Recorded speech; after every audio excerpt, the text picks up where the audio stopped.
বিসমিল্লাহির রহমানির রহিম। July August গণ অভ্যুত্থানের বয়স 1 বছর হচ্ছে।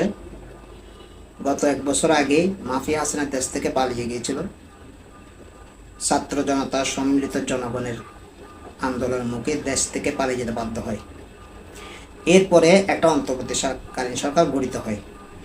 এটা একটু অন্যান্য নির্বাচন আগে যে তত্ত্বাবধায়ক সরকারটা গঠিত হতো এর চেয়ে এটা একটু পার্থক্য। সে পার্থক্য বিদায় এই বর্তমান অন্তর্বর্তীকালীন সরকারকে একটু সময় বেশি দেওয়া হয়েছে। আগের তত্ত্বাবধায়ক সরকার বা অন্তর্বর্তীকালীন সরকার 3 মাসের মধ্যে লেভেল ফিল্ড তৈরি করে নির্বাচন দিয়ে চলে যেত। এই সরকারকে কিছু দায়িত্ব দেওয়া হয়েছে যে সংস্কার করার জন্য, মৌলিক কিছু সংস্কার করার জন্য। ডক্টর ইউনূস ক্ষমতা নেওয়ার পর প্রায় 7-8টা কমিশন গঠন করেছে সংস্কারের জন্য। সবাই রিপোর্ট দেওয়া হয়ে গেছে। 160-180টা প্রস্তাব এসেছে মানে সংস্কার করার জন্য। এর মধ্যে আবার সবগুলোই রাজনৈতিক দল একমত হয়েছে। শুধুমাত্র সংস্কার কমিটির প্রধান গত পরশুদিন বলছে 3টি বিষয় নিয়ে মতবিরোধ আছে। তো এই 3টি বিষয় না, আমি তো মনে করছি হয়তো 20-25টা বিষয় নিয়ে মতবিরোধ থাকবে। সে জায়গায় বড় দল বিএনপি অনেক কিছু ছাড় দিয়ে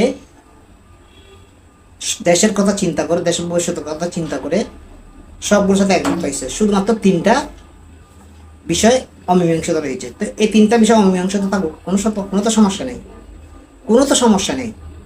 সবগুলো যদি মিলা যায় তাহলে সেটা বাকশাল হয়ে গেল, গণতন্ত্র রইল কোথায় আর। আচ্ছা, তারপর এই অন্তর্বর্তীকালীন সরকার ক্ষমতায় 1 বছর। আগে অন্তর্বর্তীকালীন সরকার থাকতো 3 মাস। 3 মাসের মধ্যে তারা আইন শৃঙ্খলা পরিস্থিতি ঠিক করে নির্বাচনে মাঠ তৈরি করতো। আপনারা 1 বছরের মধ্যে আইন শৃঙ্খলা কোনো রকম উন্নত করতে পারেন না, বরঞ্চ আরও আইন শৃঙ্খলা পরিস্থিতি খারাপ হয়ে গেছে। আইন শৃঙ্খলা পরিস্থিতি অনেক খারাপ হয়ে গেছে। তো এই দায়টা তো প্রধান উপদেষ্টার। উনি কতগুলা বিদেশ থেকে লোক ধরে নিয়ে আসছে, এসে বসাইছে যে সংস্কার করার জন্য, এসে বসাইছে রাষ্ট্র চালানোর জন্য। এদেরকে দিয়ে কি হয়? দেশে কি মানুষের অভাব ছিল? এগুলাকে দিয়ে হয়? দেশে মানুষ নাই, যোগ্য মানুষ নাই। যা করছেন সমস্যা নেই, এগুলো গেছে গা, এগুলো বলে কোনো লাভ হবে না, এগুলো ফিরেও আসবে না। আপনি যে সংস্কারগুলো করছেন বা যে সংস্কারগুলো প্রস্তাব একমত হয়েছে সেগুলা প্রকাশ করেন গেজেট আকারে কিংবা অর্ডিন্যান্স জারি করেন, শেষ। তারপরে নির্বাচনের সুষ্ঠু তারিখ ঘোষণা করেন। আপনি বলছেন 25শে ডিসেম্বরের মধ্যে থেকে 26শে জুলাইয়ের মধ্যে নির্বাচন দেবেন। এর পরবর্তীতে আবার লন্ডন বৈঠকের পর একটা সমাধান আসছেন, যেটা আমি কনফার্ম বলবো না, কারণ আমি আগের ভিডিওতে বলছি প্রধান উপদেষ্টা বলে নাই যে ফেব্রুয়ারির মধ্যে নির্বাচন হবে। উনি বলছেন যে সব কিছু ঠিকঠাক থাকলে ফেব্রুয়ারির মধ্যে নির্বাচন হতে পারে। তাহলে সব কিছু তো ঠিক থাকবে না, কারণ প্রধান উপদেষ্টা চাচ্ছে সব কিছু ঠিকঠাক না থাকার জন্য। উনি চাচ্ছে সব কিছু ঠিকঠাক না থাকার জন্য। আমরা অন্যান্যবার আগেও দেখছিলাম, শুধুমাত্র 111-এর কথা বলি। 111 যেদিন মনিরুদ্দিন ফখরুদ্দিন ক্ষমতা নিল, সেদিন থেকে অন্তত 15-20 দিন রাজনৈতিক দলগুলো যারা দুর্নীতির সাথে জড়িত ছিল তাদেরকে গণহারে গ্রেপ্তার করছে এবং দৌড়ের উপর রাখছিল। সেটা কিন্তু ছিল একটা মোটামুটি অন্যায় কাজ করছিল 111 সরকার, যেটা কোনো ভিত্তি ছিল না। কিন্তু এবার মাফিয়া হাসিনা পালানোর পর, মাফিয়া হাসিনা যে দুর্নীতিবাজ বলতে অনেকগুলো কথা, এগুলো বলতে আর ইচ্ছে করতেছে না। মানে শ্রেষ্ঠ একটা মাফিয়া যখন বলছি, মাফিয়া মানে এর নিচে আর কোনো রাষ্ট্র হতে পারে না, এর কোনো আর দেশ হতে পারে না, এর কোনো আর কোনো ব্যক্তি হতে পারে না। এত নিকৃষ্ট একটা মানুষ, তার দল, তার মন্ত্রিসভা, তার এমপি সভা সবগুলো মিলে। তাহলে আপনি ক্ষমতায় এসেই কি করলেন? এদের কাউকে গ্রেপ্তার করলেন না। কয়েকজনকে গ্রেপ্তার করছেন, বাদ বাকি সবাইকে সুন্দর করে আস্তে আস্তে পালিয়ে যাওয়ার সুযোগ করে দিয়েছেন। ওবায়দুল কাদের দেশ থেকে গেছে 3 মাস পর, তার নিজের মুখের ভাষা, তার নিজের মুখে স্বীকারোক্তি, 3 মাস পর গেছে দেশ থেকে। 3 মাস দেশে কিভাবে থাকলো? সর্বশেষ যিনি বাংলাদেশকে মাফিয়া রাষ্ট্র গড়ে তোলার জন্য খায়রুল হক বিচারপতি, সাবেক বিচারপতি খায়রুল হক, তাকে গ্রেপ্তার করছেন গত পরশু। 1 বছরের মাথায় এসে ওনাকে গ্রেপ্তার করছেন, মেন কালপিটটাকে। তাহলে আপনারা সেদিন কোথায় ছিলেন? 1 বছরের মধ্যে দেশের আইনশৃঙ্খলা রক্ষা বাহিনীকে ঠিকভাবে লাইনে আনতে পারেন নাই। এখনো পর্যন্ত দেশের অবস্থা, আইনশৃঙ্খলা পরিস্থিতি ঠিক নাই, সেগুলো ঠিক করতে পারতেছেন না। আপনি করে দিয়েছেন সংস্কার, আর আপনার দলকে সুযোগ দিচ্ছেন। আপনার দলকে যেভাবে সুযোগ দিচ্ছেন, এভাবে সুযোগ দেওয়ার কারণ কি? একটি রাজনৈতিক দল সভা করবে, পথসভা করবে, অনেক কিছু করবে, সেই জন্য কি তাদেরকে সেনাবাহিনীর এই যে সাজোয়ান দিবেন, ট্যাঙ্ক দিবেন জনসভা করার জন্য, তাদের নিরাপত্তার জন্য? এটা কি রাষ্ট্রীয় কাজে ব্যবহৃত হচ্ছে? এরা কি রাষ্ট্রের কোনো অংশ? অবশ্যই এটা রাষ্ট্রেরই অংশ, যেহেতু এটা আপনার দল, প্রধান উপদেষ্টা ইউনূসের দল, উনি নিজের দলটা গঠন করছেন এনসিপি, সেই হিসাবে তারা যত রকমের সুযোগ সুবিধা আছে সবগুলো পাচ্ছে। কিন্তু দেশের আইন শৃঙ্খলা পরিস্থিতি ঠিক করছে না। কেন ঠিক করছে না? আমি বারবার ভিডিওতে বলছি, এগুলো বলতো, তার ভালো লাগে না বলতে, এইগুলো করছেন। এখন সর্বশেষ কি করলেন? আজকে একটা খবর দেখলাম, 2-1 দিনের মধ্যে বা 7-8 দিনের মধ্যে নির্বাচনের তারিখ ঘোষণা করা হবে। এটা নিয়ে দেখলাম অনেক আনন্দিত, অনেক উচ্ছ্বাসিত দেখলাম। এটা নিয়ে আনন্দিত হওয়ার উচ্ছ্বাসিত আবার কিছু নেই। নির্বাচন ফেব্রুয়ারিতে হবে না, এটা ধরে রাখেন। ডেটটা ঘোষণা করা হবে। ডেট ঘোষণা করা মানে নির্বাচন না। অন্তর্বর্তীকালীন সরকার ক্ষমতা আনা হলো তাদেরকে একটা নির্বাচন দেওয়ার জন্য। তাহলে তাদেরকে আনা মানে যে একটা নির্বাচন হবে, সেটা তো আমরা হবে না, এটা আমরা দেখলাম তো। আর উনার নির্বাচন দেওয়ার, এই মুহূর্তে নির্বাচন দেওয়ার বা ফেব্রুয়ারিতে নির্বাচন দেওয়ার ওনার কোনো ইচ্ছেই নাই। কারণ উনি পরশু দিনে বলছে যে এখনও তো দেশের পরিস্থিতি মোটামুটি এখনও ঠিক আছে, আইনশৃঙ্খলা মানে এখন মোটামুটি ঠিক আছে। তারপর উনি বলতেছে, পরশু দিন একটি রাজনৈতিক দলকে বলতেছে দেশের যে অবস্থা, এই অবস্থায় কীভাবে নির্বাচন করব। তাহলে এখনো পর্যন্ত সব কিছু আয়ত্তের মধ্যে আছে। একটু কঠোর হলে, সরকার একটু উদ্যোগ নিলে আইনশৃঙ্খলা পরিস্থিতি বরাবর ঠিক হয়ে যাবে। সেখানে উনি বলতেছেন এই পরিস্থিতিতে নির্বাচন কিভাবে দেব? সামনে তো পরিস্থিতি আর ভয়াবহ হবে। কেন ভয়াবহ হবে? জুলাই অভ্যুত্থান ঘোষণাপত্র রেডি।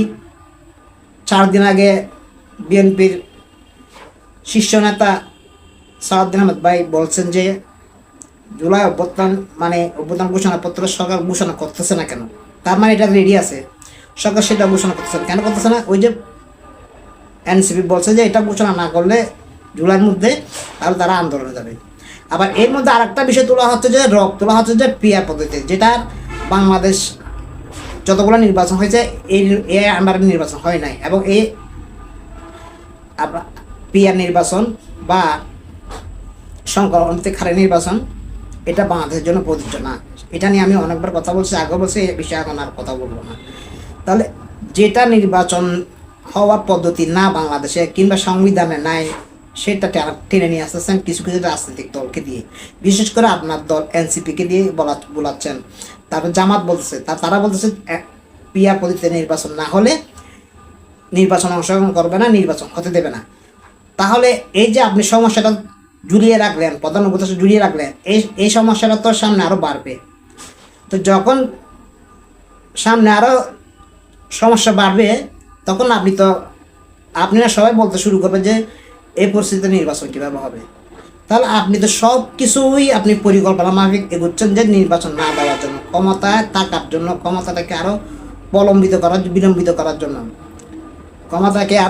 করার জন্য, যাতে আপনি আরও কিছুদিন ক্ষমতা থাকতে পারেন।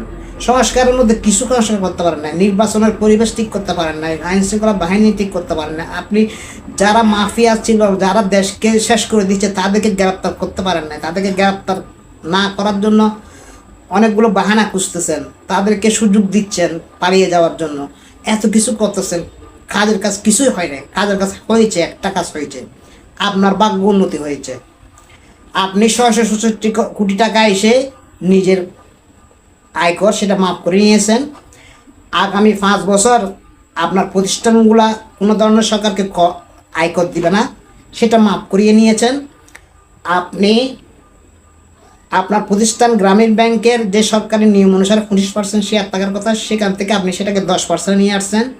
আপনি বিদেশে মানুষ রপ্তানি বা প্রবাসীদের বিদেশে পাঠানোর জন্য লাইসেন্স নিয়েছেন, আপনি আপনার প্রতিষ্ঠান বিশ্ববিদ্যালয় করার জন্য লাইসেন্স নিয়েছেন, মানে আপনার যতগুলা কাজ ছাওয়া পাওয়া সবগুলো আপনি দুমদুম পরিকল্পনা করে বাস্তবায়ন করে ফেলছেন। সব কিছু আপনার সব ইচ্ছে পূরণ হয়ে গেছে। এবং আপনার যে চাকর বাকর ছিল এবং আপনার যে চাকর বাকর বিভিন্ন প্রতিষ্ঠান আছে তাদেরকেও রাষ্ট্রীয় ক্ষমতার স্বাদ নিতে দিয়েছেন, তাদেরকে ক্ষমতা বসিয়েছেন, তাদেরকে ক্ষমতায় নিয়ে আসছেন। এত বড় একটা ঘটনা ঘটলো, আপনার স্বাস্থ্য উপদেষ্টা কোনো দেখা নেই। যেখানে স্বাস্থ্য উপদেষ্টারই প্রধান কাজ সেখানে স্বাস্থ্য উপদেষ্টা নেই। তারপর এভাবে আপনি একের পর একে আপনি ডিজাস্টার করে যাচ্ছেন। সর্বশেষ করলেন কি, আপনি যৌনকর্মীদেরকে 2 কোটি টাকা অনুদান দিলেন। কেন দিলেন, কী জন্য দিলেন? অথচ 2 দিন আগে এত বড় একটা দুর্ঘটনাতে আপনি আপনার ফেসবুকে পোস্ট করছেন সাহায্যের জন্য, যে আহত নিহত হয়েছে তাদেরকে সাহায্য করার জন্য আপনি আহ্বান জানিয়েছেন। আপনার টাকা নাই বলতেছেন, অন্যদিকে আপনি 2 কোটি টাকা অনুদান দিচ্ছেন। কারণ আপনার দেওয়ার এগুলো কারণ হচ্ছে আপনি তো আশেপাশে সবগুলা এনজিওকে নিয়ে বসে গেছেন। এনজিওগুলো মিলে তো এনজিও চালাতে পারে, রাষ্ট্র চালাতে পারে না। আপনি সেই কাজটা করতেছেন। আপনি কথা যেটা বলেন সেটা রাখেন না, কিংবা আপনি পরিষ্কার করে কথা বলেন না। কারণ হচ্ছে পরিষ্কার করে যে লোক কথা বলবে না তার মানে সেখানে কাবলা আছে। পরিষ্কার করে যে লোক কথা বলবে না তার মানে সেখানে কাবলা আছে। তিনি তার কথা মতন যাবে না, উনি উল্টে যাবেন, ওনার মত পরিবর্তন করবে। যেমন এখন পরশুদিন বলছে আইনশৃঙ্খলা পরিস্থিতি এই অবস্থার মধ্যে নির্বাচন কীভাবে হবে। আইনশৃঙ্খলা পরিস্থিতি ঠিক করেন, সময় তো এখনও আরও অনেক আছে, ডিসেম্বর আসতে তো সময় আরও অনেক আছে। পরিস্থিতি ঠিক করেন, এটা তো ঠিক করতে পারবে না এরকম কোনো কাজ না। ঠিক করেন, কারণ ঠিক করবেন না, আপনি ঠিক করবেন না। আপনার উদ্দেশ্য এখন নির্বাচন দেওয়ার কোনো উদ্দেশ্য নেই। যতদিন পর্যন্ত আপনার দল এনসিপি শক্তিশালী হয়ে উঠতে না পারবে ততদিন পর্যন্ত আপনি নির্বাচন দিবেন না, এটা হচ্ছে কনফার্ম। কিন্তু আপনি একটা কথা মনে রাখবেন, আপনার দল এই বাংলাদেশের মাটিতে কখনো শক্তিশালী হয়ে উঠতে পারবে না, কখনো উঠতে পারবে না। কারণ জনগণের একটা বিশ্বাস ছিল যে তরুণ প্রজন্মরা দেশপ্রেমিক। জনগণের একটা বিশ্বাস ছিল তারা যদি কখনো ক্ষমতা আসতে পারে তাহলে তার দেশের জন্য কিছু একটা করবে। কিন্তু তারা ক্ষমতা আসার আগে জনগণ বুঝতে পারছে এরাও মাফিয়া হাসিনার চেয়ে কম না, আরও বেশি। কিভাবে দুর্নীতি করা যায়, কিভাবে লুটপাট করা যায়, সেগুলাতে আপনার দল এনসিপি ব্যস্ত। এখন অনেকে বলবেন যে বিএনপি সন্ত্রাস চাঁদাবাজি, হ্যাঁ বিএনপি সন্ত্রাস চাঁদাবাজি করতেছে না, এটা নিয়েও আমি অনেকবার বলছি, তাদেরকে গ্রেপ্তার করছেন না কেন?